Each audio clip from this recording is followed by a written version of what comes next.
Hello, class 8.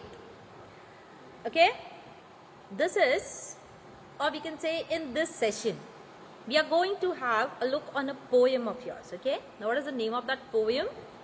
The name of that poem is The Ant and the Cricket. The name of that poem is The Ant and the Cricket. Okay, now who is the poet of this poem? The poet of this poem is Aesop. The poet of this poem is Aesop. Okay, this is a fable, you can say. Now what is a fable? I'll make you understand as we move to the introduction and all. Fine, we will read the poem first twice and then I'll explain you that poem too.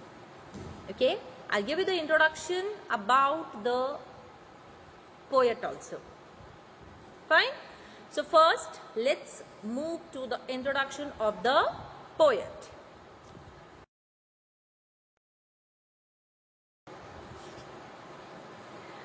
Now about the poem and its poet.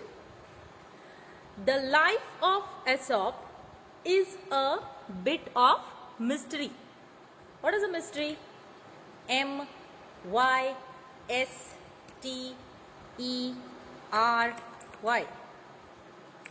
What is a mystery? Mystery means something that is difficult or impossible to understand. Now same is the life of the poet of this poem. Okay, his life is a bit mystery, but is not understandable.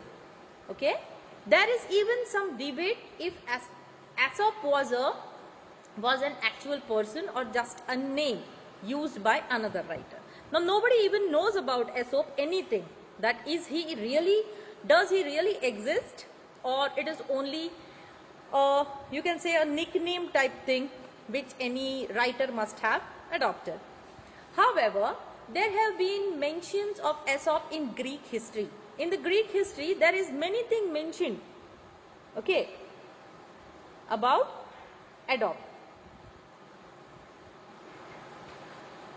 Aesop, okay, which has allowed historians to piece together a biography.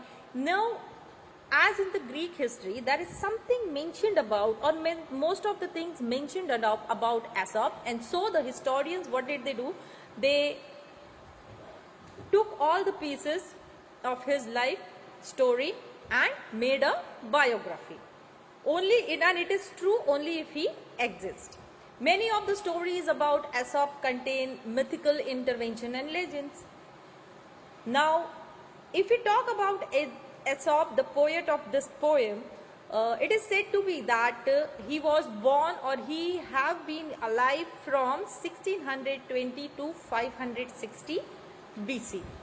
It was believed that he was a slave, okay, but was given his freedom because of his literacy and storytelling. He was a slave. Slave means he had to work under someone, but because he was educated and he was a very good storyteller and a writer, so he was given the freedom to write that, to do that. He is also described with many physical deformity and a speech impediment, okay, that was healed by a deity. Aesop was said to have escaped punishment many times throughout his life. He was kept into jail. He was in jail, but why? Often standing up to his accusers and telling a story that showed the irony of the characteristic of those punishing him. His death is just as much as a mystery of his life, though he was in jail because he used to steal things. Means you can say he was a robber, okay, and so he was put in jail. But what he used to do, by his way of storytelling, okay, he used to make such kind of a story before the people that people believed that he was innocent. It is believed that he stole a gold and a silver cup and was violently put to death of being thrown off a cliff. And it has been said that because of this thing, because he stole a gold and a silver cup, he was put in jail and violently put to death. Although Aesop is credited with more than 600 fables. Okay, Aesop is credited with more than 600 fables. Okay, and his fables are like, what is a fable? A fable is a short story which teaches us some moral also. Okay, and the stories are often funny. Aesop is credited with more than 600 fables, means he has written more than 600 fables. And as I have told you, fables means it is a short story which teaches us a moral or a lesson. Okay, and these stories are often funny. They have the theme also, and they are written in such a way that it is the easiest way for the students to, for the children to understand. Okay. Now the characters which I said in this poem are usually the animals. Okay, these animals act and talk like people. Okay, but they still have the same animal trait, means they still behave as the characters, as the animals. Okay, now the fable always will tell you a story and it will end with a moral or a lesson. Fine.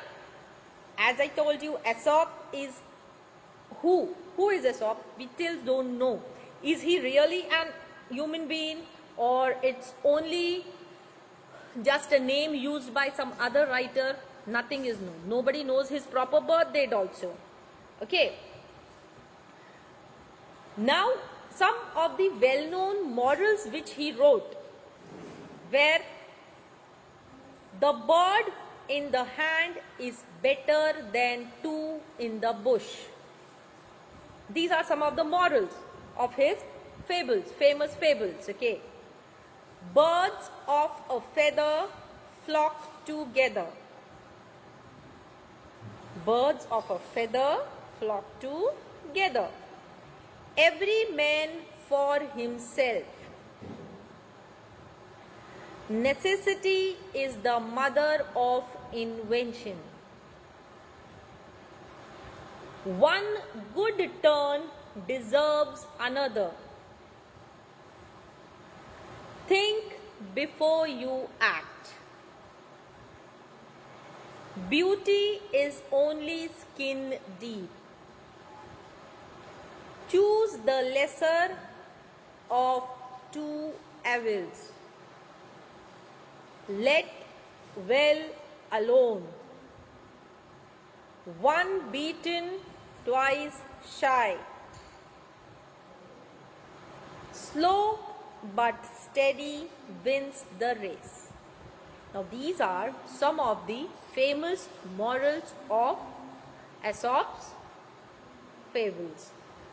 Now the fable which we are going to see in this poem is about an ant and a cricket. Okay, there are two characters. They are going to talk and act like human beings. Okay, this fable is also going to teach us a moral or a lesson. What is that moral or a lesson? We would see at the end of the poem. Fine, so please pay attention on the poem. Before moving to the explanation, we will read the poem.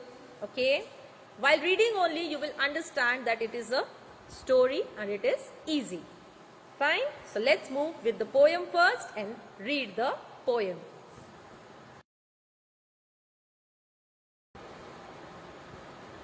Now let's read the poem.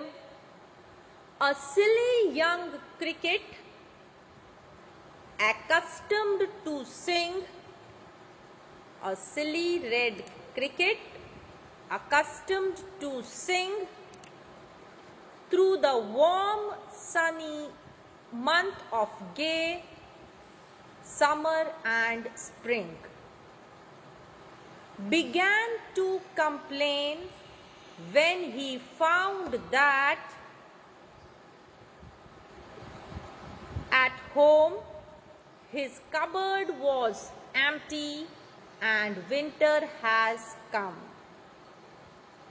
not a crumb to be found on the snow-covered ground, not a flower could he see, not a leaf on a tree. Oh, what will become, says the cricket, of me? Oh, what will become, says the cricket, of me? At last by starvation and famine made bold, all dripping with wet and all trembling with cold.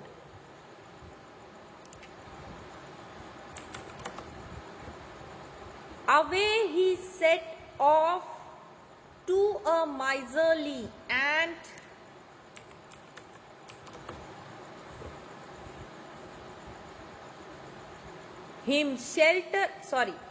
to see if to keep him alive he would grant him shelter from rain and a mouthful of grain. He wished only to borrow, he would repay it tomorrow. If not, he must die of starvation and sorrow. Right? You have seen that there are characters, ant and cricket, as we saw in the introduction of the poet, that his fables, in that the characters are the animals who speak and act as human beings. Okay? Now let's read further.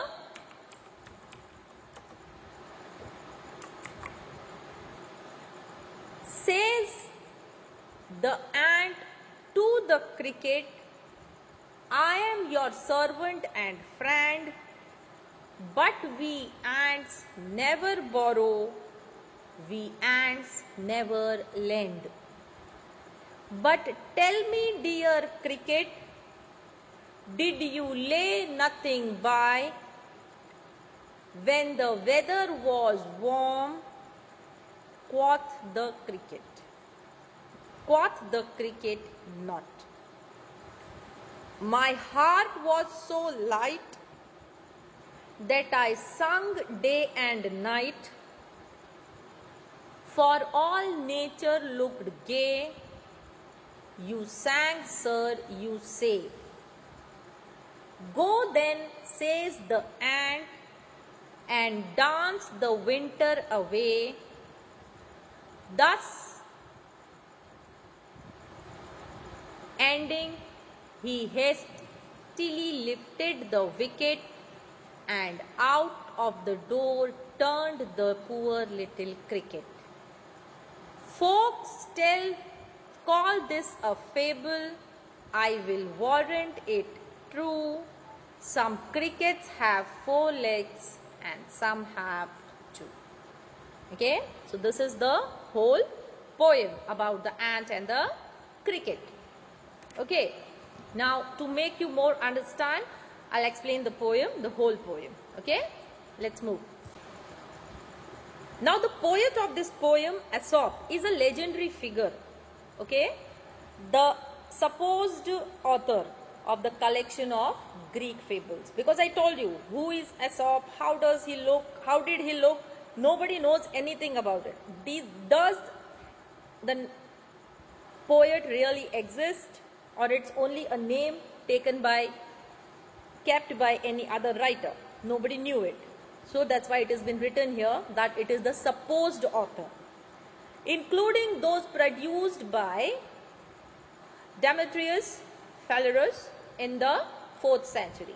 Legendary figure Aesop is presumed to have been born in 1600 BC. Means nobody exactly knows when he was born, what is his date of birth or anything. It has been assumed only. And it is supposed author of the collection of Greek fables. Okay.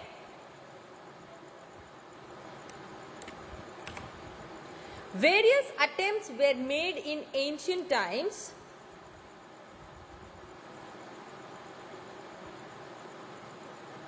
to establish him as an actual personage.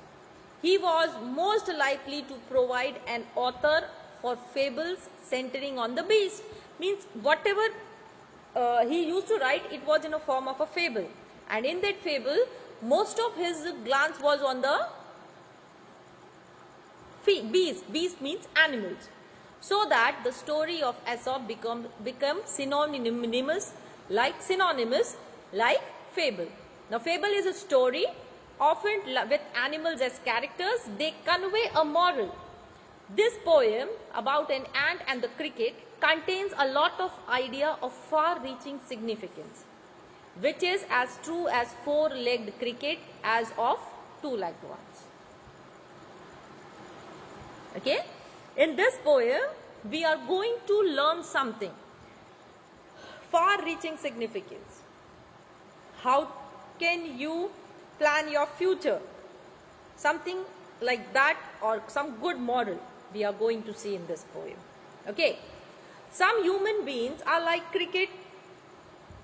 Here, though the poet is using the animal characters in his fables, but it is the moral for, or it is a lesson for the human beings.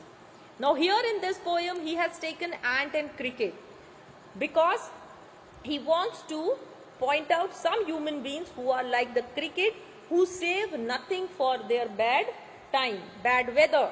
Here bad weather means for the bad time of the human beings. Therefore, the tale is not a fable but a truth.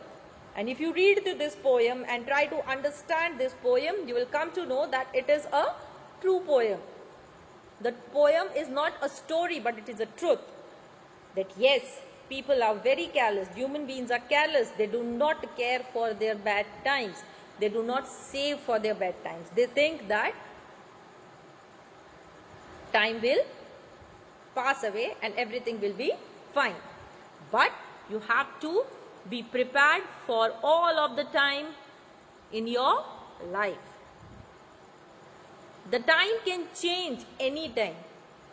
As you know right now in this COVID, did you know that there would be online classes ever? You are going to attend the online classes, or what will be the online classes, or will there be such a big holiday on the vacation, or there will be a long lockdown as such as it was now? Did your parents ever thought about it, or you ever thought about it? And if your parents would have not saved for this pandemic time, think what would have happened. So here in this poem, the poet is talking about the cricket and the ant, pointing out the human beings. Okay? What more is he trying to say?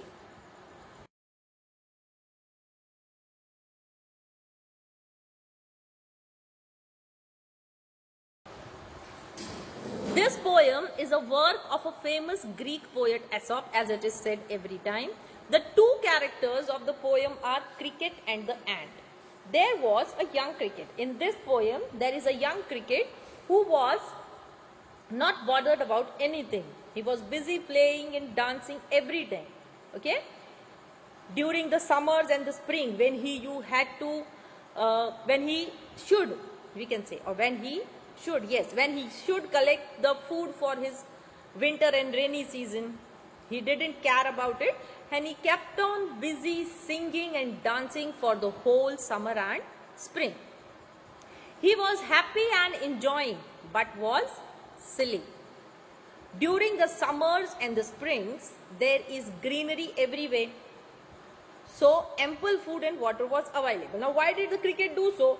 Because in summer and spring, there was totally greenery everywhere, right? And that's why there were no loss of food, or you can say there was ample food available, water was available, and there was greenery everywhere. So one does not need to store any of these. When you get something in ample, you don't think of storing or saving anything. Thus the cricket was busy enjoying, and so he kept on. So the cricket kept on enjoying this weather and did not store any of the food for the winter. Means here the cricket did not bother about the winter, that how am I going to spend the winter. In the winter there would be ice everywhere, there would be snow everywhere, there would be no greenery. So what should I do? I should store my food, about which the cricket did not take any care. In winters, the ground is covered with snow and no flower or leaf could be seen. And in winter, we know that there would be snow everywhere and the cricket needs greenery. But without bothering of such thing, he kept on singing, dancing and enjoying. The cricket passed the time singing and dancing, and soon the winter season came. Now the time passed, summer went away, spring, every season went away as per time. Now it was winter everywhere. Now he was in trouble, because when it was summer and spring, he had ample of food to eat everywhere, ample of water to drink. Okay, but without bothering or without taking care of the future, that what would I do in winter, he was busy playing and singing. Now there was a real trouble for him, because it was winter season. There was not even a crumb in his house to eat, and due to winter he could not find any food outside also. He did not store the food in summer, so his cupboard was empty. He had nothing to eat in his house. And because of the because of the winter, he could not come out of the house. And as there was snow everywhere, he could not get anything to eat. He could thus eat nothing and stay starving. And as there was no crumb is no piece of food, no bite of food in his house, what happened? He had to stay hungry. And somehow gathered his courage and went to the ant asking for help. So what did he do? He went to the ant to seek help. He went to the ant to ask, and he gathered some courage. Now as he was not having food, he didn't have any food to eat for many days. He gathered courage and went to the ant to ask for help. Due to the starvation, chilly, cold and rains, the cricket got wet and was shivering. Now as it was raining in winter and he was starving also. Starving means he didn't have any food for a long time. He had become weak. And because of the chilly cold and rain, he became wet. And because of that, he was shivering also. Now in such a position, he went to the ant to seek help. And he requested the ant to give him some food. Okay. What did the ant reply?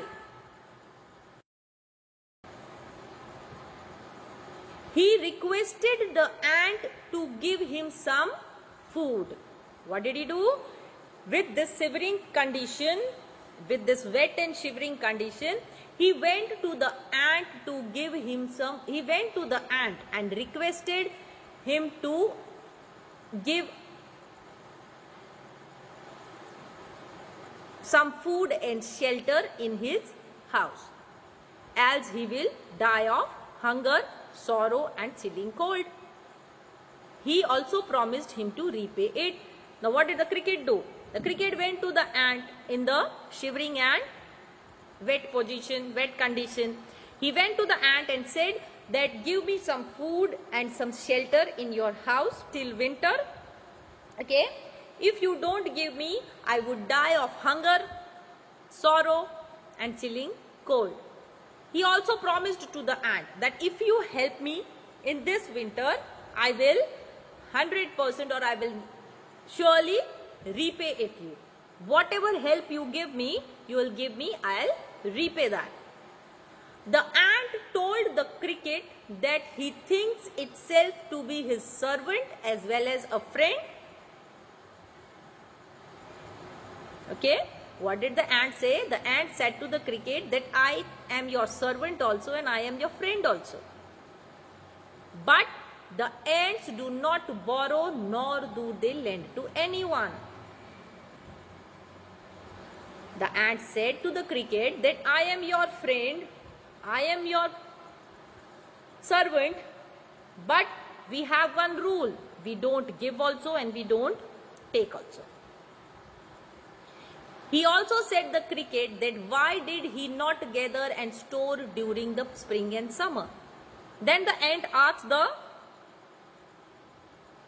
cricket that what did you do for the whole summer and what did you do for the whole spring? Spring and summer, what were you doing?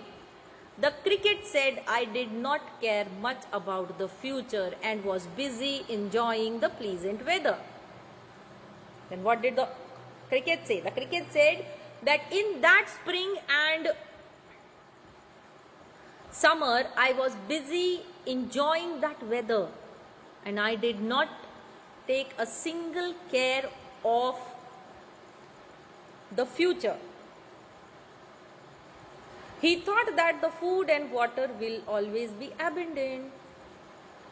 What did he think? He thought that as he is getting food in this summer and spring, he would get this food throughout the other seasons also. He didn't even think that summer and spring, in summer and spring there is greenery all over and in winter there will be snowfall and rain. He didn't think about that. He only thought that he would get the food in other seasons also as he is getting in the summer and spring season. While the cricket was busy enjoying, the ant was storing food for the winter season. Now the ants are the hard worker you can say. Okay, so what did the ants do in the summer and the spring? In the summer and the spring, the ants busy stored the food for the winter season, because in winter season the ants also do not come out of their ant hill. They were busy collecting the food for themselves. The ant thus annoyed and told him he should pass the winter also singing and dancing. And listening to the words of the cricket, the ant got very annoyed and said that in winter also you do the same thing. Pass your time by singing and dancing. The ant thus quickly put the conversation to an end and pushed him out of his house. And what did the ant do? The ant thrashed the cricket out of his house, because now it was worthless for further conversation. When the ants came to know that the cricket was busy enjoying the weather of summer and spring rather than caring for the future, it is worthless to give him support in this winter, because he would do the same thing in the summer again. He would keep on enjoying and dancing. So what did the ants do? They stopped the conversation and put the cricket out of their house. Okay, and because of this, the cricket died of hunger, sorrow and chilling cold. Means in the end, the poet concludes by saying that he thinks that this fable is quite true, as there are many human beings who do not care about the future. They thus repent when the time is gone. This whole poem about the ant and the cricket, okay, about the ant and the cricket, it is, though it is a fable, but it is a truth. It is a truth. In this poem, there are the characters of ant and cricket, right? But it is totally telling a truth about the life of the people. How do the human beings do not care about their future at all? They every time say this one thing only. Who has seen the future? Who has seen the future? Yeah, it is the truth that we have not seen the future, but we have to save for our future. Okay? And if you don't do so, you have to repent when the time is gone. Just have a look. If your parents would not save for you from today, how would your future have been? And what is your future is going to be? So you have to plan before time. You have to plan before time. Okay? Now what is the moral and the conclusion of this poem?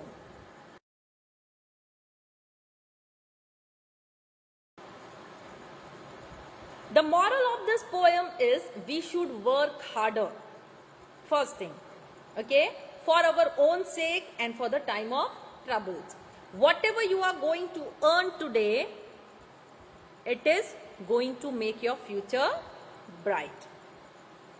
Okay? Whatever, like you students, you are studying right now. You would say, what is good in studies? Just think. Today, whatever you are studying is going to be helpful at the time of troubles.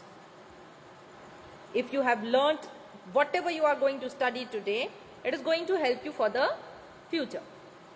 You can become an engineer, you can become an advocate, you can become a doctor, you can become a teacher, anything. Right? But it can only happen if you work hard today. Moreover, always remember that today's saving is tomorrow's income.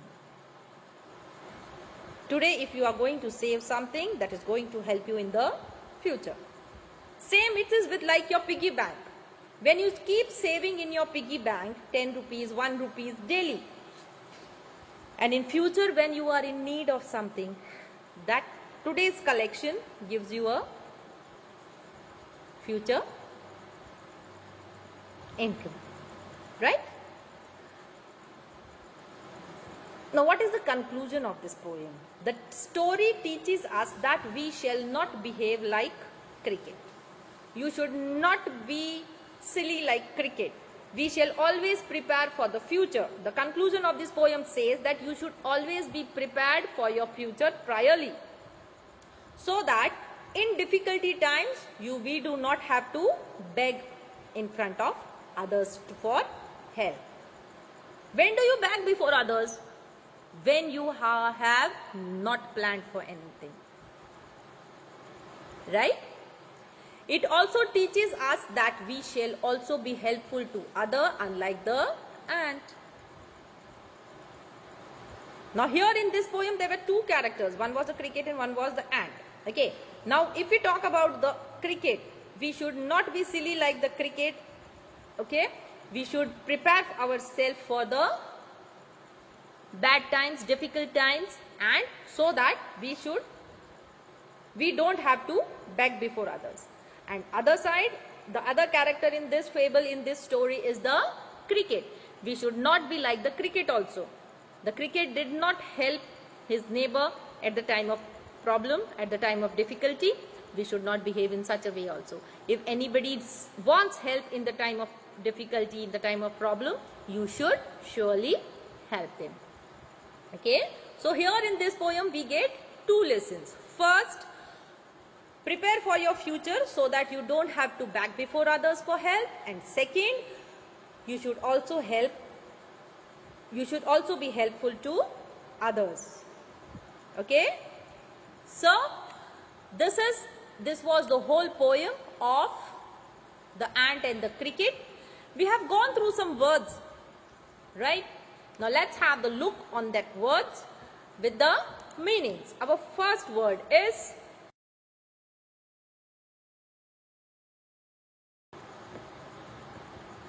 now for the word meanings, first word is accustomed. ACCUSTOMED. Accustomed. Meaning is customary or usual. Customary or usual. Next, famine. Famine. Famine means extremely scarcity of food. Okay, when there is no food, such condition is called famine. Trembling. Here you can say shaking. Trembling with cold, shivering with cold. Okay, so trembling, shaking or quivering. Shaking or quivering. Mouthful. Mouthful. Mouthful means a quantity of food or drink that fills or can be put into the mouth. That is called mouthful. When your mouth is full of food or drink, then it is called mouthful. Quoth. Quoth is said. This kind of words are being used in poems. Okay, when it is in, you can say, Greek language or something like that. Quoth means said. Hastily. Hastily means with excessive speed or urgency. Hurriedly, it can also be. Warrant. Justification or authority of an action. In this poem, the warrant word is being used. Okay, I will warrant it is the truth. It is true. I warrant it is true. Means here, warrant means justification or authority for an action, belief or feeling.